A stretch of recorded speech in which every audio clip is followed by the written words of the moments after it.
Hola a todos, ¿qué tal estáis? Bueno, mi nombre es Óscar Torroba, tengo 34 años y vivo en Getafe, en Madrid. Estoy casado con Raquel y juntos tenemos dos niños, un niño de 3 años y una niña pequeñita de cerca de 1 año. Como decía, vivimos en Getafe, en Madrid, y yo pues me dedico, de profesión soy ingeniero aeronáutico, ingeniero industrial, y me dedico pues a trabajar para una empresa, se llama Airbus, que se dedica al diseño, a la fabricación y a la venta de aviones y de todo tipo de cacharritos que vuelan, ¿no? por ahí, por el espacio. Así que nada, aparte de eso, pues colaboro desde hace años con Unión Bíblica y en España pues estoy colaborando con ellos como director del Movimiento Nacional aquí en España. Y hoy pues bueno, os traigo un nuevo vídeo de la serie La Biblia y su mensaje, concretamente del libro en el que estamos meditando, que comenta el Evangelio de Lucas. Y en mi caso, en el caso de hoy, vamos a ver el texto que se encuentra comprendido entre los versículos 43 del capítulo 6, en Lucas, Evangelio de Lucas, versículo 43 del capítulo 6, y nos iremos hasta el capítulo 7, versículo 35. Repito, Evangelio según Lucas, capítulo 6, versículo 43, hasta el capítulo 7 y versículo 35.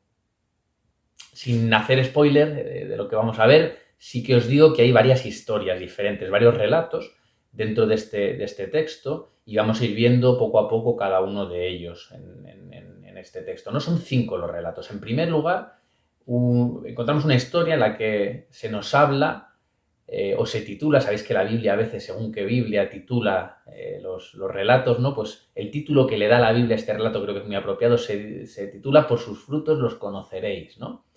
Y se encuentra entre los versículos 43 y el versículo 45 de este capítulo 6. Y en este relato, en esta historia que explica Jesús, o en esta enseñanza que da Jesús a sus discípulos, encontramos una verdad muy sencilla, una verdad muy básica. Y es que no podemos dar, no podemos ofrecer de lo que no tenemos. No podemos ser lo que no somos, ¿no? O dicho de forma positiva, damos de lo que tenemos, hablamos de lo que hay en nuestro interior y somos lo que somos, ¿no? Bueno, esta verdad que parece tan básica y tan sencilla puede ser que sea un tanto cuestionable hoy en día, porque si nos fijamos, existe mucho postureo, ¿no? En las redes sociales, sobre todo, pues vemos que hay muchas personas que se muestran como no son, o que dicen ser quienes no son, que muestran parte de su vida que es más fantasía que realidad, o que hablan como realmente no hablan, ¿no? ¿Es entonces esta verdad tan cierta? O dicho de otra manera, ¿es el postureo algo sostenible en el tiempo? ¿Se puede mantener?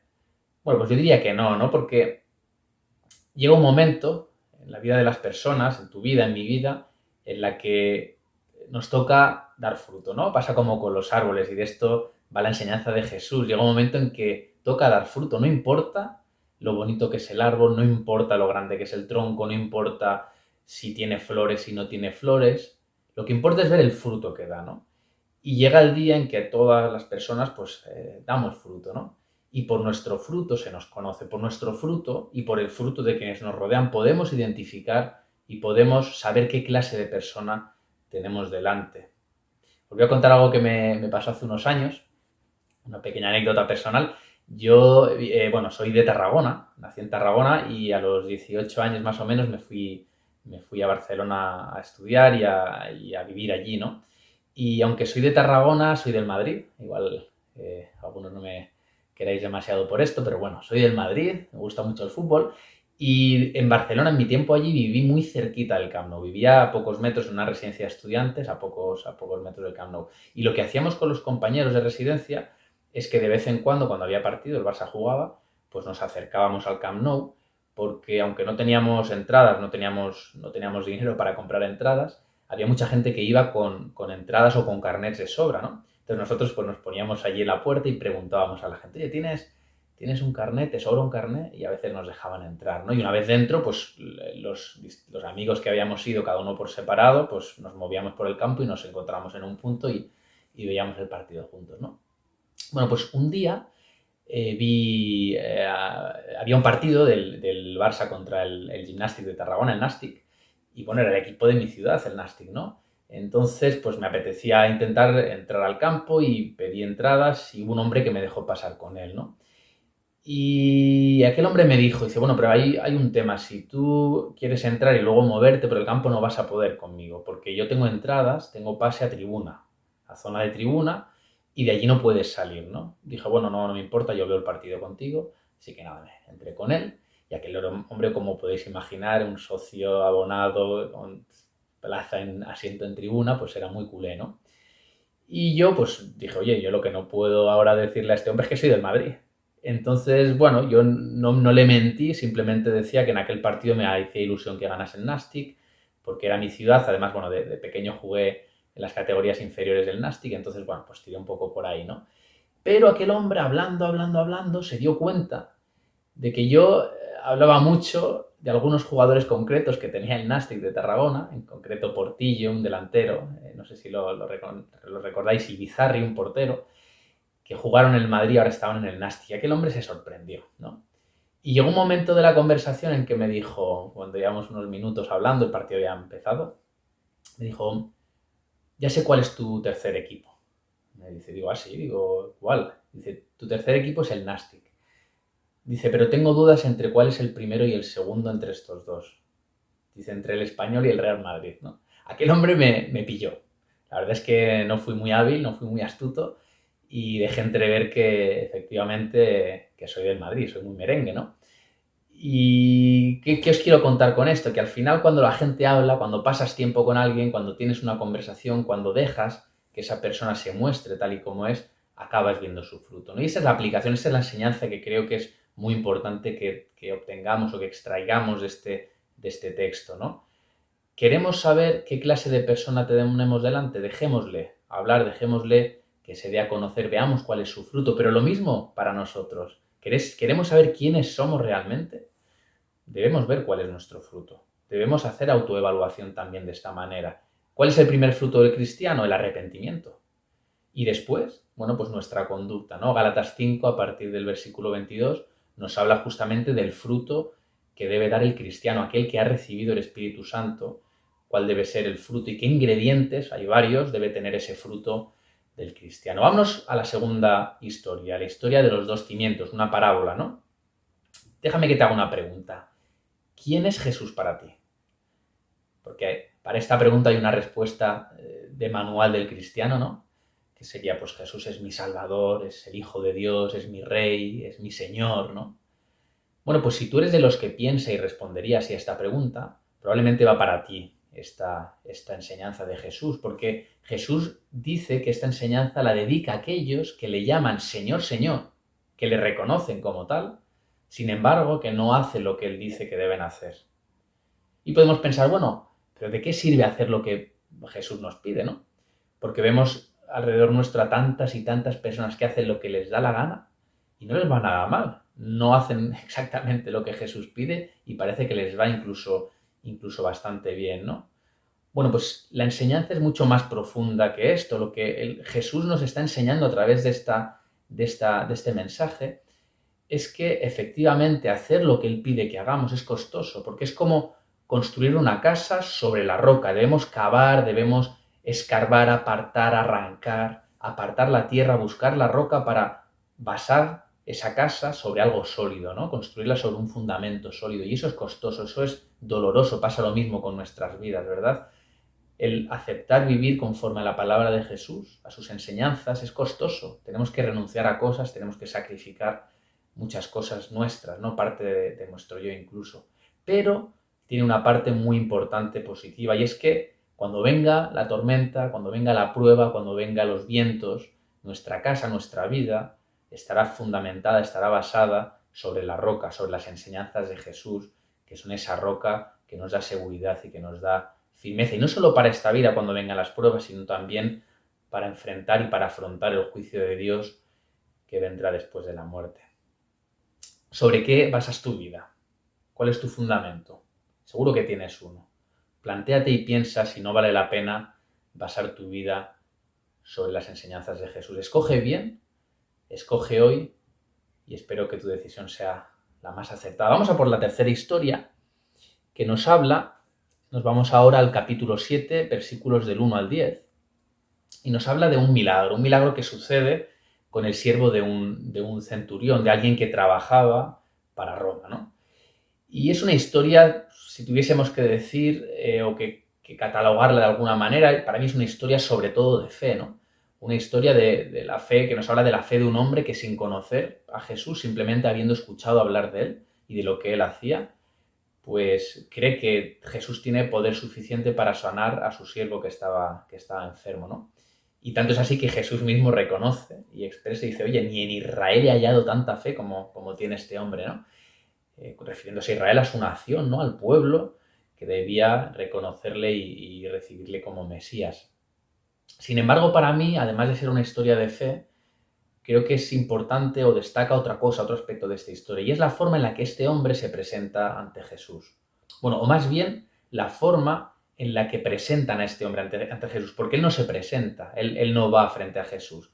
Vemos que hay dos grupos de personas que acuden a Jesús, primero uno y luego otro, para presentar a este hombre o la petición o la problemática de este hombre ante Jesús. Los primeros son los ancianos de los judíos, ¿no? Entre los judíos. ¿Y cómo presentan a este hombre? Pues como alguien, una persona digna, ¿no? De ser atendida, porque era alguien que era muy benévolo, muy amigo de los judíos, hacía cosas por ellos, ¿no? Y entonces, pues a Jesús le dicen, oye, está bien que le atiendas, ¿no? Porque se lo merece, ¿no? Y luego vemos cuando Jesús se dirige hacia la casa de aquel hombre donde estaba el siervo, vemos un grupo de amigos que sale al encuentro de Jesús y hablan por boca de este hombre, del centurión, y le presentan como alguien indigno, ¿no? Él dice, no, no, es que no soy digno de verte, no soy digno de estar contigo, de recibirte, ¿no? Por lo tanto, simplemente di que sea sano y él será sano. Qué manera más diferente, ¿verdad?, de presentarse ante Jesús. Y para mí de aquí podemos extraer tres lecciones fundamentales de esta enseñanza, de este texto, de esta historia. La primera es que debemos acudir ante Jesús como somos, ¿verdad? Reconociendo nuestra indignidad, no nuestros méritos, no con nuestro currículum por delante. Porque Jesús atiende a nuestras peticiones pese a nuestra indignidad, y justamente cuando mostramos ese arrepentimiento frente a Él.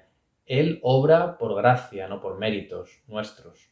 Y esa es la manera en la que se presentó aquel hombre por boca de sus amigos frente a Jesús, y Jesús actuó obrando el milagro tras esa forma de presentarse, ¿no? La segunda lección es que debemos confiar en que la palabra de Jesús es poderosa, porque bastó su palabra para sanar al siervo, ¿verdad? No hizo falta ni siquiera que le tocase, que le viese.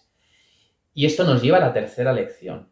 Si creemos y confiamos en que la palabra de Jesús es poderosa, pues debemos conocer qué dijo Jesús. Es importantísimo porque si Jesús tiene poder para obrar, bueno, ¿qué dijo Jesús? ¿Qué hizo? ¿Qué hace? ¿Y qué va a hacer? ¿Qué está por hacer? Es fundamental conocerlo, ¿no? Y eso es lo que debemos intentar como creyentes también, conocer y confiar en su palabra porque tiene poder. Vámonos a por la cuarta historia. Una historia pues muy triste, ¿no? Una historia que nos habla de una muerte, pero que acaba en final feliz, acaba con una resurrección, ¿no? Bueno, ¿quién está preparado para la muerte? Yo creo que nadie, ¿no? Tanto es así que, de algún modo, pese a ser una cita ineludible, todos vamos a morir. Sí, tú vas a morir, yo voy a morir. Pues evitamos, en la medida de lo posible, hablar de la muerte, evitamos prepararnos para la muerte, evitamos pensar en la muerte y evitamos enfrentarnos a la muerte, ¿no? Eso es algo, humanamente hablando, pues natural, ¿no? Pues en esta historia encontramos la muerte y encontramos una de las muertes más dolorosas que puede haber, la muerte de un hijo. Y no de un hijo cualquiera, de un hijo único. Y la madre que experimenta la muerte de su hijo no es una madre cualquiera, es una madre viuda. Imaginaros qué situación, ¿no? Pues Jesús ve aquella situación y, movido en misericordia, actúa sin que nadie se lo pida, obra el milagro, se contamina tocando aquel féretro y resucita a aquel hijo y se lo devuelve a su madre. Bueno, pues Dios mismo, pensemos que Dios mismo experimentó voluntariamente, se enfrentó a esa misma situación, ¿verdad? Dios entregó a su hijo único para que muriese por nuestros pecados y Jesús aceptó la muerte en la cruz, aceptó contaminarse con esa muerte que es consecuencia del pecado y él no había pecado por amor a nosotros, para darnos a nosotros vida eterna, ¿verdad? Así que esta historia nos habla, ¿verdad?, de esa tristeza, de ese dolor que produce la muerte, pero también de la esperanza que la muerte de Jesús trae en nuestra vida y produce en nosotros. Pensemos que Jesús resucitó igual que resucitó aquel hijo, y que Jesús ascendió y sigue obrando. Él dice que ascendió al Padre para preparar un lugar para que donde Él esté, nosotros también podamos estar. ¿Moriremos? Seguro. Pero si morimos en Cristo, tengamos claro que viviremos junto a Él y con Él por toda una eternidad. Vámonos ya con la última historia, la historia que se relata, que se recogen de los versículos 11 del capítulo 7 hasta el versículo 35 del capítulo 7. Es una historia que, bueno, sorprende, ¿no?, de alguna manera. Y déjame que te haga una pregunta. ¿Tú por qué crees que no creen los incrédulos? Aquellos que deciden rechazar a Jesús, ¿por qué lo hacen? Bueno, pues esta historia nos habla de ello, ¿no? Y la Biblia yo creo que se encarga en muchas ocasiones de dar respuesta a esta pregunta para que entendamos por qué no creen los que no creen, por qué creen quienes creen y por qué hay otros que dudan, ¿no? Y esta historia relata un poco las tres casuísticas o los tres casos que pueden darse.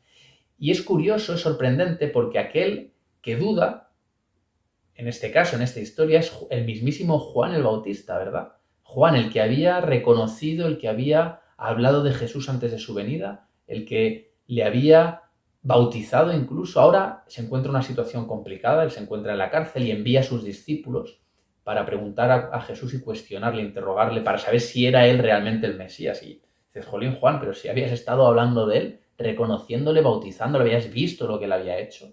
¿Cómo puede ser que dudes, no? Bueno, pues sorprende mucho la duda de Juan, pero también la respuesta de Jesús. Jesús no se enfada, no se entristece por la duda de Juan. Lo que Jesús hace es, dice que obra milagros para que aquellos discípulos que habían venido a plantear la duda de Juan vean lo que Jesús hacía y vuelvan a Juan y le digan, oye, es él, es el Mesías. Luego tenemos el caso de los que creen, ¿no? En este texto vemos otros que creyeron, se bautizaron y fueron, sobre todo, pues como ocurría muy a menudo, el pueblo, ¿no? La gente sencilla, los pecadores, los publicanos, lo peorcito, dejadme decirlo así, de aquella época para aquella sociedad, ¿no? Y luego están los que no creen. ¿Quiénes eran? Pues los religiosos, aquellos que no podían aceptar el mensaje de Cristo. ¿Por qué? Pues porque el mensaje de Jesús hablaba de arrepentimiento. Y pese a que ellos estaban viendo todos los milagros, todas las señales de Jesús, ellos no entendían, no creían que debiesen arrepentirse de nada. El arrepentimiento era para aquellos que no cumplían la ley y ellos eran perfectos, ellos la cumplían a la perfección, no tenían nada de qué arrepentirse y por lo tanto no podían aceptar el mensaje de Jesús. ¿Hay algún problema con la duda? Tenemos estas tres categorías, ¿no? Los que dudan, los que creen, los que no creen. ¿Hay algún problema con la duda? Porque parece que sea un tema tabú entre los cristianos. No se puede dudar. Cuando uno tiene fe, la fe significa confianza, significa seguridad. No hay lugar a la duda. Bueno, pues la Biblia no condena la duda. Y no es cierto esto que estoy diciendo. De hecho, el problema no es tener dudas. El problema es plantear las dudas a la persona o al lugar o en el entorno equivocado. Si tengo dudas, como tuvo Juan, acerca de la persona de Jesús, acerca de quién es Jesús o acerca del Señor, lo importante es ir y plantear esa duda a aquel que puede resolverla, en este caso a Jesús. Juan no fue a preguntar a cualquier otra persona. Juan fue justamente a interrogar a Jesús. Interroga a Jesús, ves a los evangelios, ves a la Biblia, léela, aprende y escucha lo que Jesús dijo y luego toma las decisiones que tengas que tomar. Bueno, concluyo ya este vídeo. Espero que os haya servido para reflexionar un poco y para compartir. Indicando que creo que hay un hilo fino que une todas estas 5 historias y que está bien destacar, ¿no? Las 2 primeras historias nos hablan, la historia de los frutos, la historia de los cimientos de quiénes somos, de lo que somos, ¿no? La tercera y la cuarta historia, la historia de la sanidad del siervo del centurión y de la resurrección del hijo de aquella viuda que había fallecido, nos hablan de lo que nos va a suceder. En nuestra vida habrá sufrimiento, habrá dolor, habrá enfermedad, y en nuestra vida llegará un momento donde la muerte aparezca. Y la quinta historia nos habla precisamente de la pregunta a la que tenemos todos que dar respuesta. Precisamente porque somos lo que somos y va a llegar a nuestra vida lo que va a llegar en algún momento, el sufrimiento, el dolor, la enfermedad, la muerte. Todos debemos contestar a esta pregunta: ¿quién es Jesús? ¿Quién es Jesús para ti? ¿Eres de los que creen? ¿Eres de los que no creen? ¿Eres de los que dudan? Bueno, en cualquier caso, yo te animo a que no dejes sin respuesta esta pregunta, a que seas valiente y respondas, porque es cuestión de vida o muerte. Y sin más, os dejo con este tiempo de reflexión y sabéis que podéis acudir al manual pues, para tener más preguntas adicionales en las que poder meditar y reflexionar y compartir. Hasta la próxima.